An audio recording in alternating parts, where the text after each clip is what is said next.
Assalamualaikum warahmatullahi wabarakatuh. Apakah menyentuh kulit lawan jenis yang bukan mahram dapat membatalkan wudhu? Dan apakah ketika suami istri bersentuhan kulit juga dapat membatalkan wudhu? Tentang masalah tersebut, imam madhab yang empat berbeda-beda pendapat. Akan tetapi, oleh karena kaum muslimin di Indonesia mayoritas menganut madhab Imam Syafi'i rahimahullahu ta'ala, maka saya akan langsung sampaikan pendapat dari madhab Imam Syafi'i rahimahullahu ta'ala. Menurut madhab Imam Syafi'i rahimahullahu ta'ala, menyentuh kulit lawan jenis yang bukan mahram itu membatalkan wudhu, baik yang menyentuh ataupun orang yang disentuhnya, dan baik dengan sengaja maupun tidak. Hal tersebut sebagaimana disebutkan dalam kitab Al-Fiqhul Manhaji, lamsur rajuli zaujatahu awil mar'atal ajnabiyata min ghairi hailin fa innahu yantaqidu wudu'uhu wa wudu'uha wal ajnabiyatu hiya kullum ra'atin yahillu lahu zawaju biha. Seorang laki-laki yang menyentuh istrinya atau menyentuh perempuan ajnabiyah atau perempuan yang bukan mahram tanpa penghalang, maka wudhu laki-laki dan perempuan tersebut menjadi batal. Dan yang dimaksud dengan perempuan ajnabiyah adalah setiap wanita yang halal untuk dinikahi. Dikutip dari kitab Al-Fiqhul Manhaji juz ke-1 halaman 63. Pendapat yang disampaikan dalam kitab Fiqh Manhaji tersebut berdasarkan firman Allah Subhanahu wa ta'ala,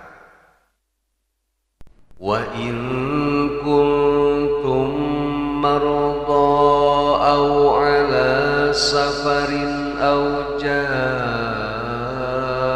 ahadun minkum minal ghaidi aw lamastumun nisaa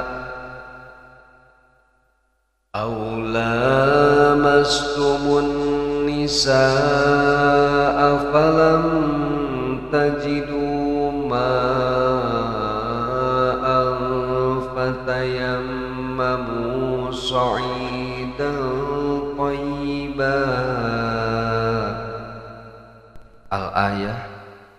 Dan jika kamu sakit atau sedang dalam perjalanan atau sehabis buang air atau kamu telah menyentuh perempuan sedangkan kamu tidak mendapati air, maka bertayamumlah kamu dengan debu yang suci.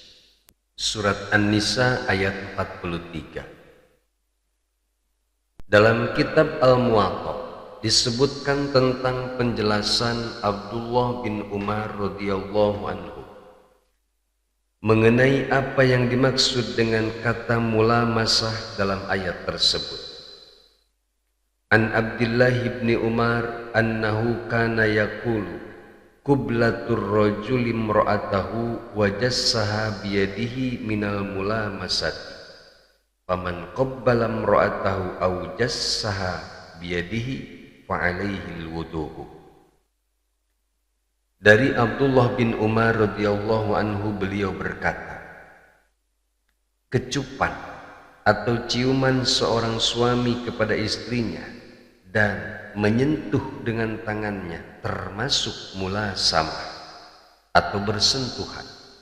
Maka siapa saja yang mengecup istrinya atau menyentuhnya, maka ia wajib melakukan wudu.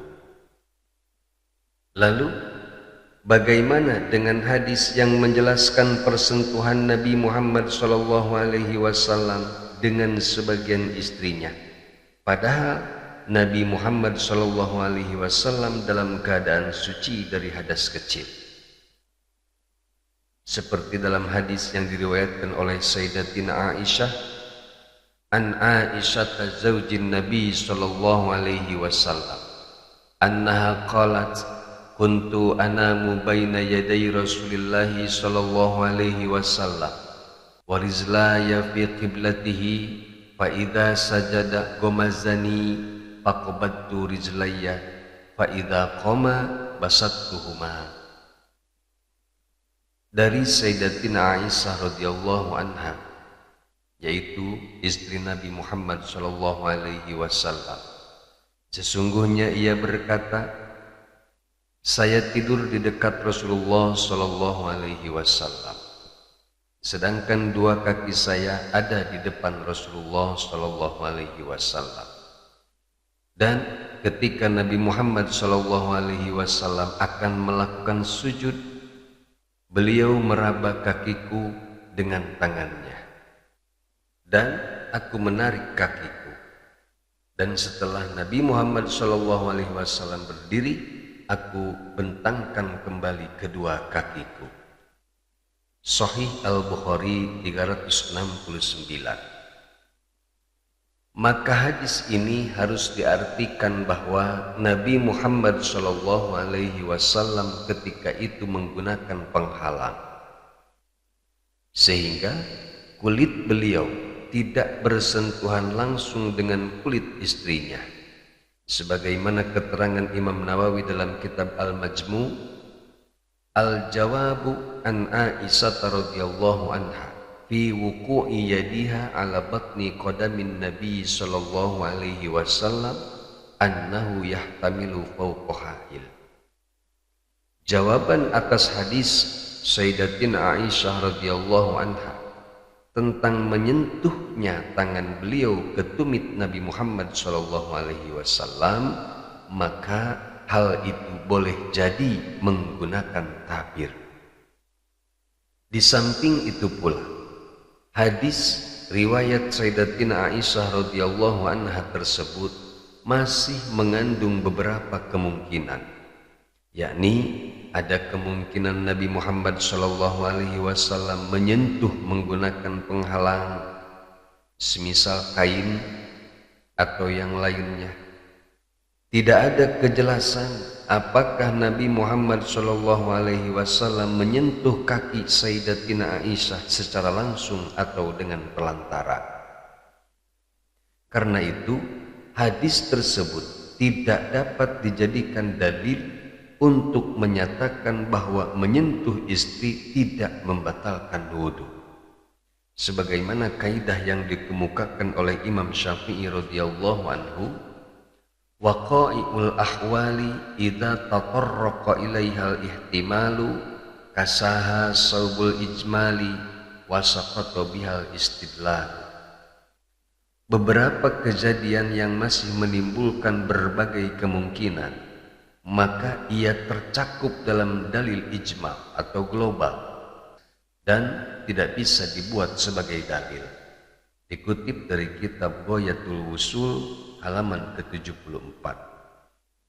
Para mustami'in rahimahumullahu ta'ala, dari uraian yang sangat singkat ini dapat kita simpulkan bahwa menurut madhab Imam Syafi'i rahimahullahu ta'ala, jika suami istri bersentuhan kulit, maka akan menyebabkan batalnya wudu secara mutlak, baik disengaja ataupun tidak, dan baik disertai syahwat ataupun tidak, tetap akan membatalkan wudu.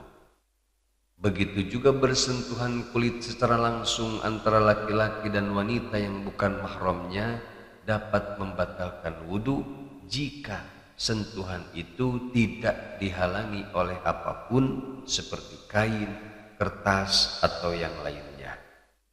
Wallahu a'lam bishawab. Wassalamualaikum warahmatullahi wabarakatuh.